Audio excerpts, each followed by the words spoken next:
राधे, आप सभी का स्वागत है सपना शर्मा के चैनल पर। और आज मैं कार्तिक मास का 9वां अध्याय आप सभी को सुनाए, तो ध्यानपूर्वक सुनिए। राजा पृथु ने कहे, मुनि श्रेष्ठ नारद, आपने कार्तिक माह के व्रत में जो तुलसी की जड़ भगवान विष्णु का निवास बताकर उस स्थान की मिट्टी की पूजा करना बतलाया है, अतः मैं श्री तुलसी जी के महात्म को सुनना चाहती हूँ। तुलसी जी कहाँ और किस प्रकार उत्पन्न हुई, यह बताने की कृपा करें। नारद जी बोले, राजन, जब आप तुलसी जी की महत्ता तथा उनके जन्म का प्राचीन इतिहास ध्यानपूर्वक सुनिए। एक बार गुरुदेव बृहस्पति और देवराज इंद्र भगवान शंकर को दर्शन करने कैलाश पर्वत की ओर चले।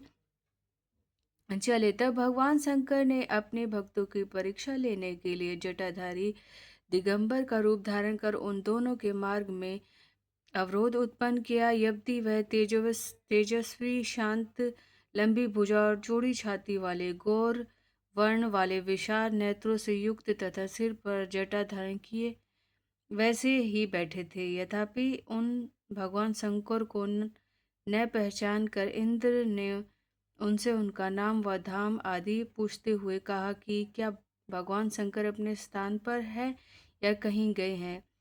इस पर तपस्वी रूप भगवान शिव कुछ नहीं बोले। इंद्र अपने त्रिलोकीय नाथ होने का गर्व था, उसी अहंकार के प्रभाव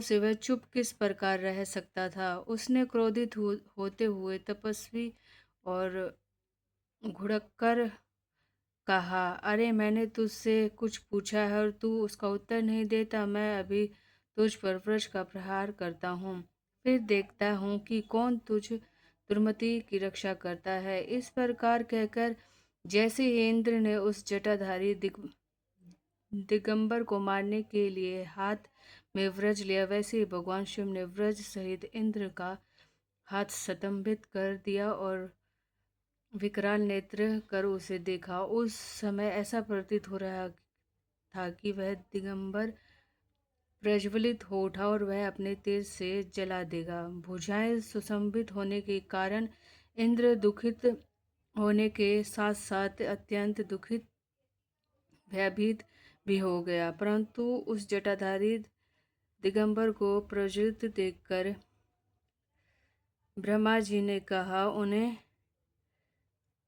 भगवान को प्रणाम किया और दंडवत होकर उनसे माफ़ी मांगी और स्तुति करने लगे। हे भगवान शंकर से कहने लगे कि हे दीननाथ, हे महादेव, आप अपने क्रोध को शांत कर लीजिए और इंद्र के इस अपराध को क्षमा करिए। बृहस्पति के इस वचन को सुनकर भगवान शंकर ने गंभीर वाणी में कहा, अपने नेत्रों से निकले हुए क्रोध किस प्रकार रोकूं। तब बृहस्पति ने कहा, भगवान, आप अपना भक्तवत्सल नाम सार्थक करते हुए अपने भक्तों पर दया कीजिए। आप अपने इस तेज को अत्यंत स्थापित कीजिए और इंद्र का उद्धार कीजिए। तब भगवान शंकर गुरु बृहस्पति से बोले, मैं तुम्हारी स्तुति से अत्यंत प्रसन्न हूँ। तुमने इंद्र को जीवन दान दिलवाया है। मुझे विश्वास है कि मेरे नेत्रों की अग्नि अब इंद्र को पीड़ित नहीं करेगी। बृहस्पति से इस प्रकार कहकर भगवान शिव ने अपने मस्तक से निकाले हुए अग्निमय तेज को अपने हाथों में ले लिया और फिर उन्हें क्षीर सागर में डाल दिया। तत्पश्चात भगवान शंकर अर्धध्यान हो गए। इस प्रकार जिसको जो जानने की कामना थी उसे जानकर इंद्र तथा बृहस्पति अपने अपने स्थान को चले गए। बोलो जय जय श्री राधे श्याम। बोलो जय श्री राधे श्याम। हरे कृष्ण हरे हरे हरे हरे राम राम हरे हरे। धर्म की जय हो, अधर्म का नाश हो, प्राणियों में सद्भावना हो, विश्व का कल्याण हो, सत्य सनातन धर्म की जय हो। ओम नमः पार्वती पते, हर हर महादेव। श्री जय राधे राधे, जय राधे राधे, जय राधे राधे। 9वां अध्याय समाप्त हो गया है। अब माँ तुलसी की भी आरती कर लेते हैं। तुलसी महारानी नमो नमो, हरि के पठरानी नमो नमो। धन तुलसी पूरन तप कीनो, सालीग्राम बनी पटरानी। जाके पत्र मंजरी कोमल, श्रीपति कमल चरण लपटानी। धूप दीप निवेद आरती, पुष्पन की बरसा बरसानी। 56 भोग 3600 व्यंजन, बिन तुलसी हरि एक न माने। सभी सखी मैया तेरे यश गावे, भक्ति दान दीजो महारानी। नमो नमो तुलसी महारानी, नमो नमो तुलसी महारानी। हरि की पटरानी नमो नमो। नमो नमो शिव, नमो नमो तुलसी महारानी। हरि की पटरानी नमो नमो तुलसी महारानी। जय तुलसी माता, जय तुलसी माता, हरि की प्यारी हो। जय तुलसी माता, हरि की प्यारी हो, तुम राज दुलारी हो। जय तुलसी माता, जय तुलसी माता।